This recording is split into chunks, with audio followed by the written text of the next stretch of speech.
Hello YouTube, this is Morgan, Airspeed Prime here with my next Voltron Legendary Defender video. This one I'm going to do some speculation ahead of Voltron Legendary Defender Season 6.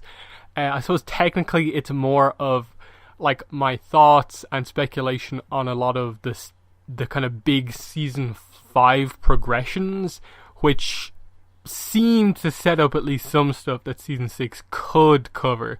So that's just to be very technical about what I'm covering here, but I think I've got about 7 kind of topics to really bring up here.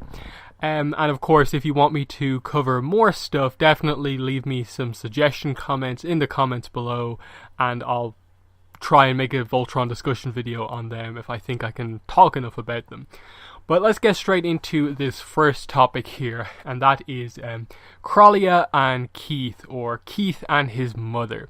So this happened in Season 5. He met his mother, but they stopped it right at the moment where this reveal came out. We don't really see Keith's reaction to this. I suppose prior to the reveal he had his suspicions, and you could tell was sort of a bit on edge about things. But it's going to be very interesting to see where they go with these two, because where they directly leave them off, it's just the two of them together. No one really knows exactly where they are. I assume they're probably heading back to the Blades, but are they going to cut past it and then we're maybe going to like retroactively find out what these moments were like, or are they just going to show us the moment of this big reveal? Because I think the fear that I maybe have about this is that the first 5 seasons, they haven't handled some of Keith's big moments all that well. Season 2, I think the first Blades of Marmora episode, I didn't particularly like how they did the tease of reveal of his kind of lineage, and they came up with, I felt, a fairly bad reason to like get out of telling it right there. I don't think they had to tell the story right there, but they didn't come up with a good enough reason to get away from it. Also, the Keith is Galra reveal to the rest of the crew was very, very badly done, and basically skipping past anyone's reaction to it, and then more or less like very quickly moving him kind of into the leadership position and then immediately out after this reveal had come out. It's been very, I think, weird the way they've kind of handled the character. Now, I do think, from what some fans have said, some of it comes down to his voice actor's kind of scheduling, and he seems to, of the whole cast, be potentially the one that they have the hardest time scheduling around, and so they've maybe had to, with these much shorter seasons, which are more like half seasons, have had to kind of almost write him out of certain seasons, minus a scene or two. But obviously they are setting up that Keith is going to have to be a fairly big factor coming up soon, and I think that's going to have to be what Season 6 focuses on. I believe the one teaser we sort of have for Season 6 does show Keith in like his paladin armor, and it seems to suggest that he unlocks some sort of like Galra markings on his face for I assume like truly accepting kind of who and what he is. But as I said, I hope they actually give us some sort of like a reaction to this. And then I feel they almost can't get away with just not giving the backstory on this like straight away. Basically what they teased it with in Season 2, I think they kind of have to deliver on that sooner rather than later, and explain that like this isn't just Keith's backstory. This is also Galra have been to Earth like prior to the start of the series. And how did that happen? Was it specifically a Blades of Marmora thing? Does KROLIA have a history of maybe being part of the actual Empire, then joining the Blades, or what? There's also, I suppose, a case of like, did the Blades know about this? And what's their reaction going to be potentially when they get back? Because I assume that's what the plot is going to be. Because they have set up, I think, in the background, Keith and some issues that he's having with the Blades. Not that it's just this thing that can never happen and he can't stay with them, but very clearly they seem to have different views on how to perform missions. The Blades are very much like, if someone needs to be sacrificed, we will sacrifice them. We're not going to be emotional about it. We're not going to go crazy and try to save them at the expense of the mission. They're very much like, we do our mission no matter basically what gets in the way of things. And Keith tends to still do things the Team Voltron way, where if there's any option at all to save someone, he tries to do that. And you can see that he still has the kind of Team Voltron ideology fundamentally. And I think what they're going to have to do is potentially use KROLIA and maybe his revealing his full history to him, and then potentially some conflict with the Blades as a way for him to realize that he's meant to be with the team, even if he's not going to be one of the Paladins because they have a full lineup right now.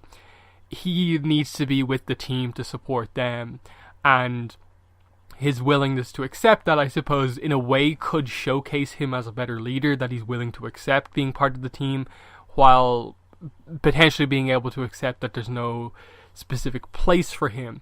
Again, a lot of what they're doing with Keith is going to depend on also what they do with SHIRO, because I think Keith's time being the red Paladin and piloting the red line is over for the most part. I think if we're going to see him back in Voltron, it is going to be him piloting the black line, because I think they have to commit to that arc that they started already. And I think it's all about just how they kind of use his backstory to give him development, to give him confidence within himself, to become the leader that I think a lot of characters and I think a lot of fans kind of believe he can be, that he hasn't really shown just yet outside of, I think, just some raw potential. And I do feel potentially confidence got from his mother, finally knowing his full lineage history, could be that. And like something as simple as, you know, I've sort of been in a way hiding the fact that I'm part Galra, but here it is right on my face that I have this like purple marking that clearly signifies that I'm part Galra. And him being confident about that, I think that's something that is kind of needed in a way, and fitting for him to just accept that here are all these aspects of who he is, and he's accepting them now, and the team could be in that, you know, position where he's needed. And I think that combined with, I think, the development they're doing with Lance and setting him up as, I think, the kind of second in command, the right hand man, that seems to, I think, also be sort of leading towards Keith as well, of those two and their dynamic, and Lance, you know, being mature enough to just be the second in command that Keith needs to help him be the leader. I think that's all sort of coming together. It's just all about the specifics of how they do it. Do they have a talk one-on-one before they get back to the Blades? Does the talk happen back with the Blades? Do they even go back there? Do they go straight to Team Voltron and never even like touch on the Blades again? It's those sort of questions where I'm actually not sure what they're going to do. But we'll move on from the KROLIA and Keith situation. I assume KROLIA probably will stick around with the Blades, and then Keith will probably have to go kind of back to the team. And I assume we'll also probably get maybe some details on Keith's father with this as well. And as I hinted at before, they probably will have to explain like some of the details surrounding why the Galra were anywhere near Earth in the first place, and why it seems to, for the most part, be a sort of forgotten aspect of the series outside of Season 5 mention of it, which I'll get to. Next one, we'll talk about SHIRO, and I suppose also Project or Operation KURON, or KURON, however you want to pronounce it. This is interesting in that, obviously, last season, Season 5, pretty directly kind of pointed out to us that, okay, one aspect of Project KURON is that Hagar seems to be able to activate a part of this plan, and it activates this sort of viewing window where she can basically view what SHIRO is viewing. Which I don't think immediately confirms the clone theory, confirms the like robot theory or anything like that, but at the very least shows some level of magic or technological thing that they've done to SHIRO that Hagar can have like remotely activated. And based on what they did with SHIRO in Season 5, in like the last scene of him kind of admitting that I don't feel like myself, like my head hurts, I don't feel like I'm the kind of same person I was type thing, they seem to be leading towards this idea of the Galra have either done something to the real Shiro's brain, and this is the real Shiro, and he's this sort of like plant now, or there's this kind of thing they can activate within him to like turn him somehow. The real question I have, I suppose, is the final stage of KURON, or whatever that is that they can control this Shiro or activate some sort of a like subroutine with Shiro, where like destroy Voltron or kill the Paladins or something like that, or pilot the Black Lion back into like, you know, Galra territory or back to Hagar. Is that where we're heading with this, or is this what KURON is? It's just a way for like them to spy on what Team Voltron are doing. Because I think you have to go back to where this all kind of came about, and that is the end of Season 2 and I suppose original Shiro just going missing at the end of the battle, seemingly just disappearing into nothing. And this obviously is what set up the whole Keith has to be the next leader plot. And then suddenly Shiro returns quite quickly, and I think we know the story is that like this was kind of like the network making the call of like Shiro has to come back like sooner rather than later. But obviously we'll see how it fully plays out. I still think it's very interesting how they went about the disappearance, and I'm almost like interpreting that with the kind of inner Team Voltron scene where they break out of the Vine Monster from Season 5, and all of the Paladins being there, and then Shiro appearing late to this kind of joint kind of inner meeting to kind of combine their energies, and only really appearing as a sort of shadow and trying to call out to Lance as like almost this case of, at the end of that battle with Zarkon in Season 2, Shiro like somehow like became one with the Black Line, and that's why he's like missing, but it's also why he's able to like actually call out to Lance in the way he did. It's why the Black Line is still able to do a lot of the key things it's able to do, because maybe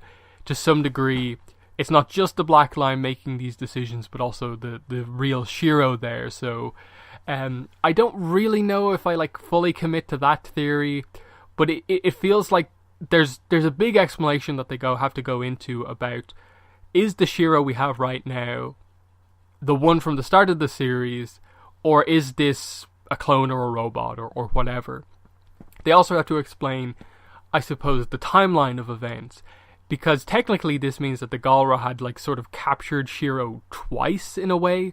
Like, was Project KURON like invented when they captured him for the first time with the Kerberos mission before the series even started? Or was this a mission that only came into fruition after Season 2 and like the Galra somehow teleported Shiro out of his line? That's, I think, where I'm not entirely sure, and it begs the sort of questions of like, have we ever met the real Shiro, or like what? Was the Shiro from the first couple of seasons maybe not the real one, and then the one we have now is real? He's just like a kind of Galra sleeper agent because of something they've done to him. Again, I think there's so many different ways they could go with this. It's hard to fully, I think, commit to almost anything with the character, but Season 5, they definitely seem to suggest that the team are beginning to become somewhat frustrated with Shiro making these kind of decisions that are unlike what they kind of usually expect of him. It's all about when they decide to, I suppose, properly activate this and have the characters realize that this isn't the real Shiro. And whatever they do in terms of having him like flee, leave the team, them being forced to like destroy this robot, destroy this clone, and leave the vacuum, leave the space for like, suddenly we actually now need someone to pilot the Black Line, and that's where Keith comes back in.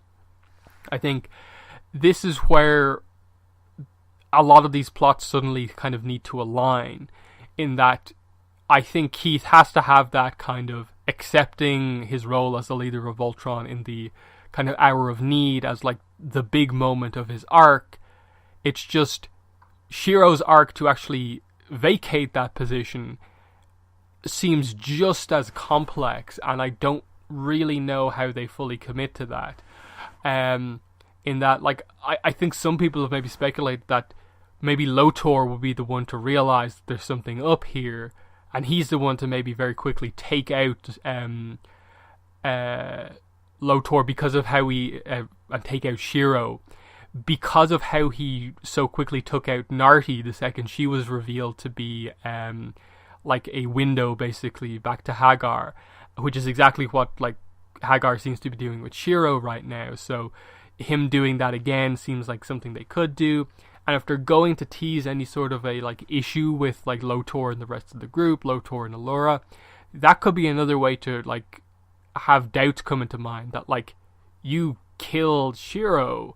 And obviously that would completely depend on him killing SHIRO and the result of that. Like if it is a robot, that would shock everyone, and it would be like, okay, you're correct, LOTOR, but what's going on here? I don't know. I think there's a lot of like, I think that the KROLIA and Keith stuff, you can sort of see where it's leading towards, Keith and his mother, and that being the like the big moment of his arc properly taking off. With the SHIRO thing, this almost feels like, okay, how are we going to like almost end this character's arc? In that, the other question obviously is that if it is a robot or a clone or something like that, what do they do with regards to revealing like the fate of the actual SHIRO, and stuff like that? That's where the confusion comes in. Again, there's so many ways they could go with it. So I'll just move on to the next talking point, and that is LOTOR and ALLURA post ORIANDE, and I suppose add into this the big cliffhanger ending of Hagar now knowing where ORIANDE is, and the setup that she could very well go through the exact same kind of process that they did, because the White Line judges anyone who is Altean and has the kind of chosen facial marks as being worthy.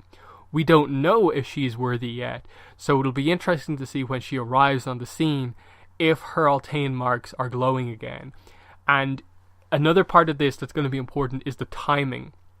Is she going to wait for like LOTOR and ALLURA and Team Voltron basically to leave ORIANDE, or like the vicinity of where the whole white hole is and stuff like that, and then go in herself secretly? Or is she actually going to like jump in there and like attack them, or have some sort of a confrontation happen while they're all there? Because if it turns into a big confrontation and somehow LOTOR comes face to face with Hagar, he's of course going to quickly realize that here's Hagar, who's like one of the key leaders of the Galra in a way. She's Altean all of a sudden, her facial markings are glowing. ALLURA just basically told me at the end of like season 5 that a very good theory is that Unnerva became Hagar, and now it's basically confirmed for him. So you could almost do the LOTOR Hagar reveal very early on next season if you absolutely wanted to, and that would be a very interesting thing to do, because LOTOR is obviously I think going to be lost in thought a lot over what could have been, over being potentially also being a kind of chosen one and being accepted by the chosen ones of the alchemists of ORIANDE. But that's obviously more of the kind of direct plot thing of like, will she just go in on her own to discover those secrets or what? Because the other question with like ALLURA becomes, okay, she now has the secrets of Altean alchemy. Well, what does that actually mean? What is ALLURA now going to do now that she has these sort of skills and secrets? The setup for them even doing this in the first place was, of course, that LOTOR wanted to use ALLURA and potentially himself to go into the kind of a reality between realities, go into the quintessence field, as he calls it, to basically gain unlimited energy. And using Altean alchemy, that's a good way to basically extract unlimited energy. I suppose combined with Voltron and so on. And this is going to be a way to satiate the Galra Empire without them needing to be all about war and destroying different planets and so on. It's a good idea in theory, but at the same time it sort of feels like, aren't you just kind of like feeding the addiction still, and wouldn't the solution more be to move quintessence out of like being a super focus of the Galra Empire and just accept being a species like this? And we'll have to see how that goes, because I'm almost getting the impression that what they're going to do, given that they're almost lacking of a main villain now, and LOTOR is very questionable just in terms of if they're going to turn LOTOR as we know him right now into a villain. They could do anything they want, basically. But I feel they're going to commit to doing something like they go into the world between worlds, and like what happened to Unnerva and Zarkon, I think LOTOR is probably going to get like possessed by the kind of like evil energy thing that basically corrupted Zarkon on Unnerva. Because Zarkon's just been like taken out now, and they've been very clear at saying that that's him gone. Zarkon is just done as a character. You of course still have Hagar to represent that and be like, she's still technically possessed by this darkness. She's gaining her memories back, but she fundamentally is still this corrupted person who is going to do Hagar things.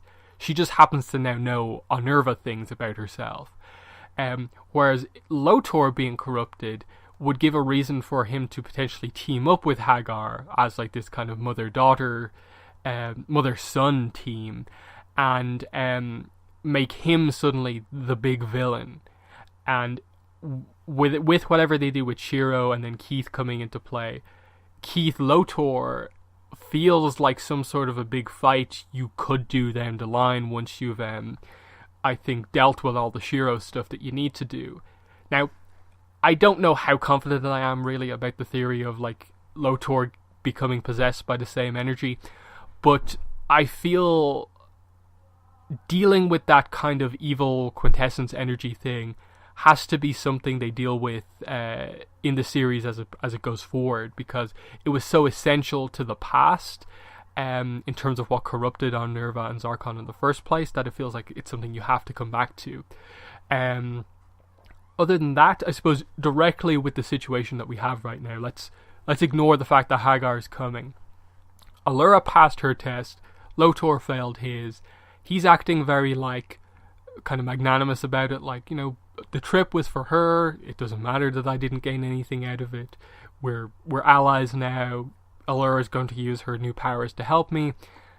How is that going to look? How's that going to be in the long run? I suppose the big question is going to be, is this going to become known to everyone across the Galra Empire that like Allura is doing everything to help the Galra Empire and LOTOR doesn't necessarily have any of this power?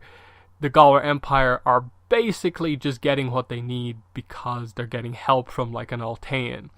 And LOTOR is just kind of benefiting from this alliance that he has. And that could make him sort of look weak because he's bargaining with you know, Alteans and so on. And he already has like a decent amount of people against him because he's not full Galra and so on. So there's that. There's obviously the potential that like this has been just a long con from LOTOR in the first place, and he was always going to use Allura to do something or other, that he has some deeper plan that relates to how he's going to use this energy.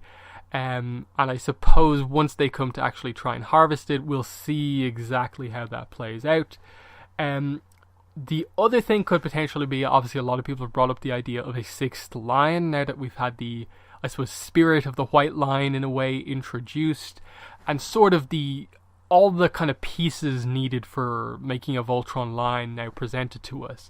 They're made of a trans-reality comet, they're infused with quintessence, and then seemingly, because the lions are sort of sentient in a way, potentially have like a spirit of some sort of a like colored line within them.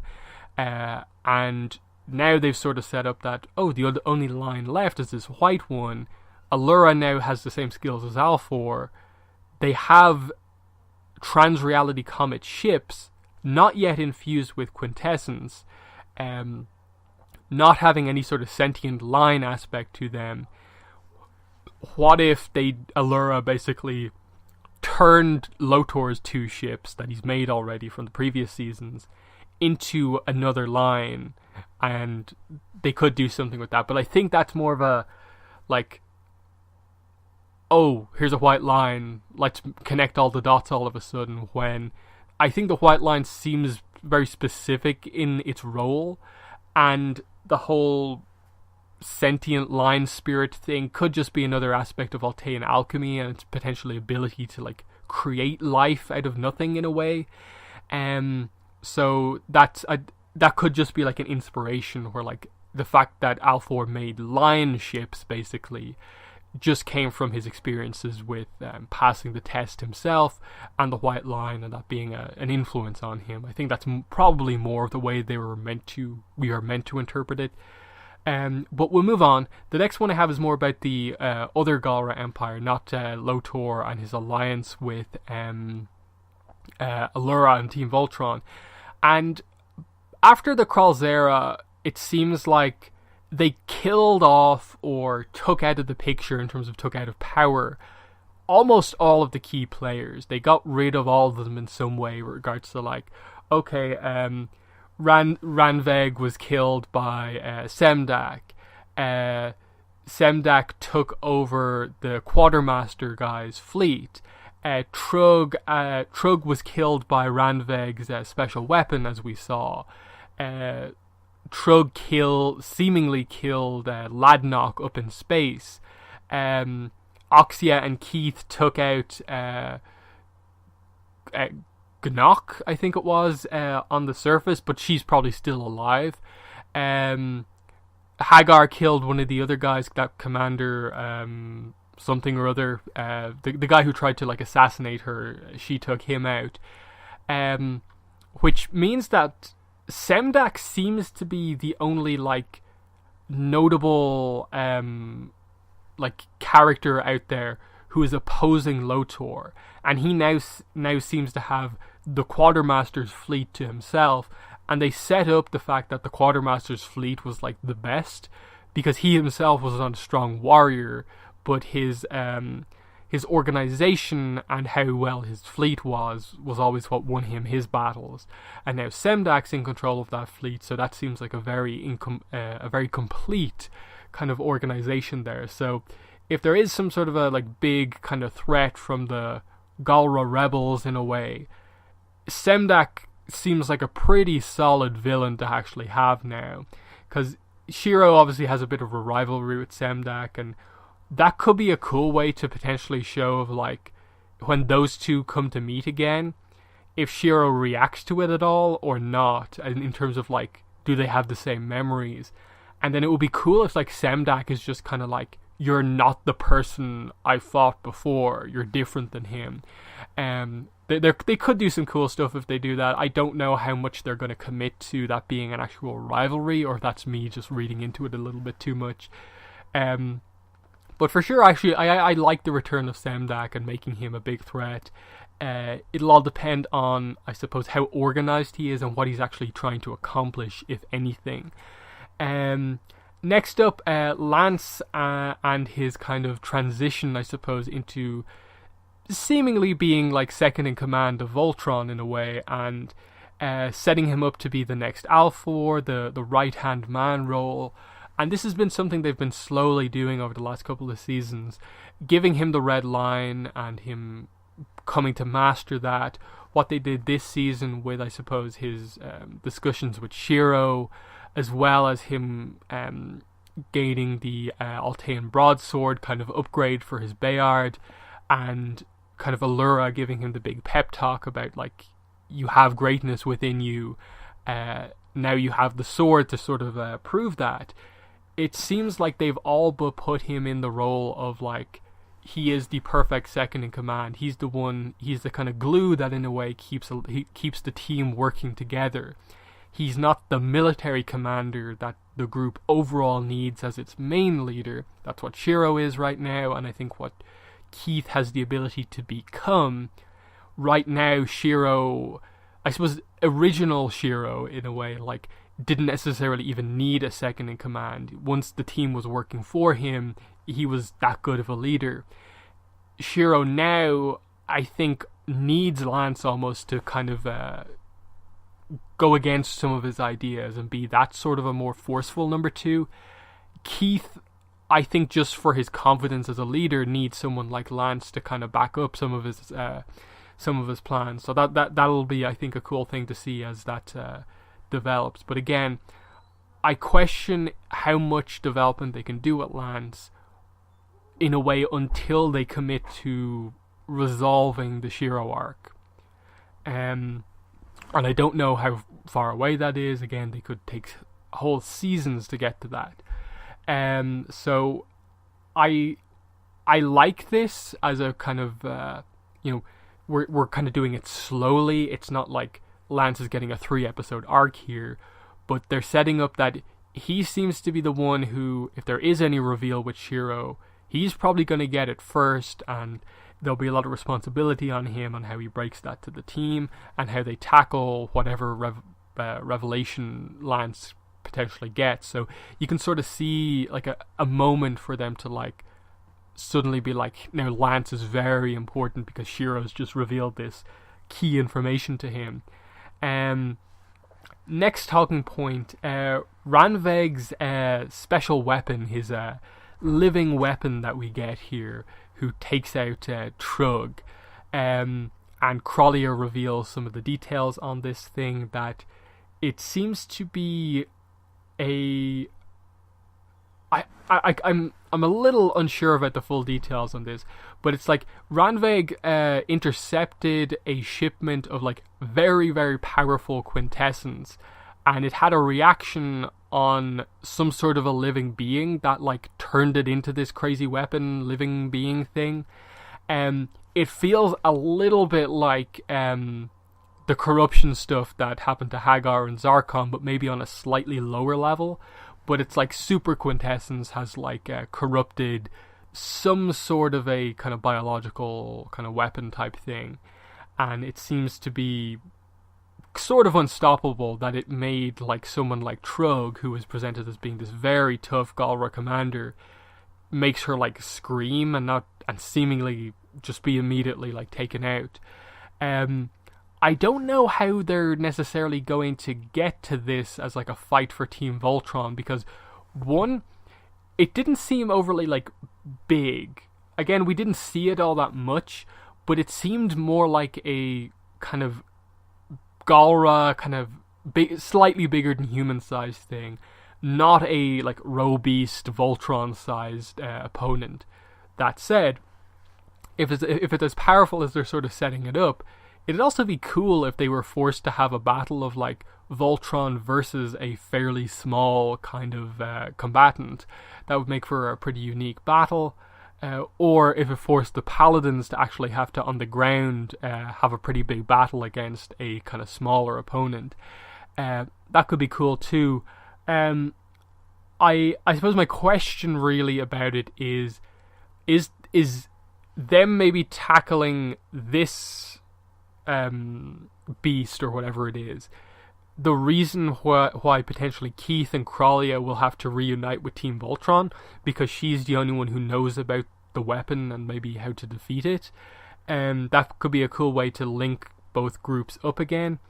And then my other question, I suppose, would be that, is this just going to be a way to potentially have a fight in like season 6 or 7 because they've set it up now? Or is there going to be like plot related things to it with regards to like the quintessence infection that it seems to have or whatever? Again, they could do a lot of things with it. I'm not really sure. Final topic for the video is going to be Earth, and the fact that finally, after they've mentioned Earth like every once in a while, but they've never really committed to the fact of like, wait, our parents don't know what happened to us, really? Does Earth even know that there are like other like alien species out there, that there's a war going on, that, you know, technology is better than it actually is, and so on?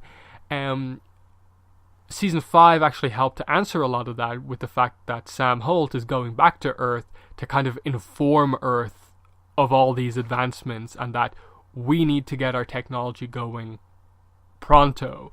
And obviously the idea would be that he has the information from working for the Galra for so long that he probably can actually help to advance technology on Earth and develop a pretty good defense system. But it is, I think, a notable development that he's going back to Earth to inform the Galaxy Garrison. All the crew's parents are going to be getting basically some messages from their children, basically, and it sets it up so that when things eventually come towards Earth, we're going to get a big arc of like the return to Earth and what happens and so on. The question, of course, is with Zarkon out of the picture now, when does Earth get targeted in all of this? Does SEMDAK target Earth? Or does LOTOR, in some sort of an evil villain turn, possessed by the evil quintessence, does he target Earth? How exactly does this, Earth play out? I think they have to use it as this ultimate kind of tool to get at the paladins, that just informing them of the fact that, yeah, we've taken over your planet. What are you going to do about it? Hand over Voltron or we'll destroy the entire planet. We'll kill your parents or something like that. That is the perfect way to like neuter Voltron, basically, by just threatening everything everyone cares about, and you force this kind of big confrontation on Earth. You can sort of picture how it would all play out, but obviously I don't think it's going to happen particularly soon. I think that's like, that to me feels like potentially where the finale of the entire series could take place, or like the arc just before the finale. So there's a lot they can do with Earth in terms of just like having everyone return and just like showing their families react to like, oh wow, look, our children are like piloting this giant robot that's saving us all, and stuff like that. But yeah, there I think some of the main things that were presented in Season 5 that I thought are interesting to speculate about going into Season 6. Now, of course, there are other aspects from maybe other seasons that they could decide to bring suddenly back into play as well. But for now, I think those are probably the main ones. I suppose there's other things like Oxia and Keith. Was her saving Keith from that Galra commander just her returning the favor for him saving her from the Weblum back in like Season 2 or 3? Or are they going to set that up as a slightly like deeper connection of like a potential romance? Or, as some have maybe speculated, that like, oh, here's like Keith's sister, Oxia, who is different in some way? Because they did say, I think, initially that LOTOR's team of generals are all not full Galra, and that was the whole point of LOTOR, that he had all these kind of unique generals that not everyone agreed with, and we never really got the full picture with Oxia, because she actually does seem the most normal for the most part compared to the rest. But does she seem the most normal because she actually is part human, and that could explain like, oh, you're KROLIA's daughter or something like that? Again, there's a lot of options they could do, but I think for sure it sets up potentially just Oxia and Keith talking at some point to just like address the whole, why did you save me back then? Why did you save me in the Beast? And so on. What's going on here?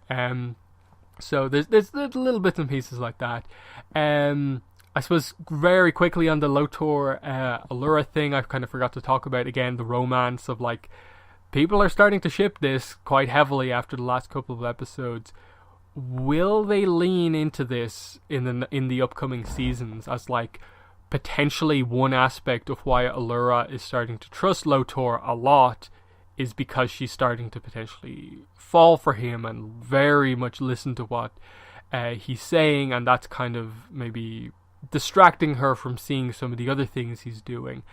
They could do it that way, or they could just have it be this romance and maybe have LOTOR maybe falling to this dark quintessence energy, be this kind of tragic split up of this dynamic, because they've quite heavily hinted at this idea of like just a political alliance between the two of them being important if it became this romantic kind of alliance, it would be somewhat more significant, and Lance is obviously interpreting a lot of these kind of just political alliances as being more kind of personal. But I don't know how much I really lean into romance in Voltron, like, at all. There's like Hunk and Shay, and you know, that's really about it. Everything else feels kind of one-sided, or like, it could happen. But yeah, that's my thoughts on this initial Season 6 speculation. As I said at the start, if there's any specific topics on Voltron, whether that be stuff you want me to speculate on, or just character arcs you want me to discuss, leave them in the comments below, and if I think I can talk about them, I'll probably do a discussion video on that topic. But yeah, that's been the video. Thanks for watching, and bye.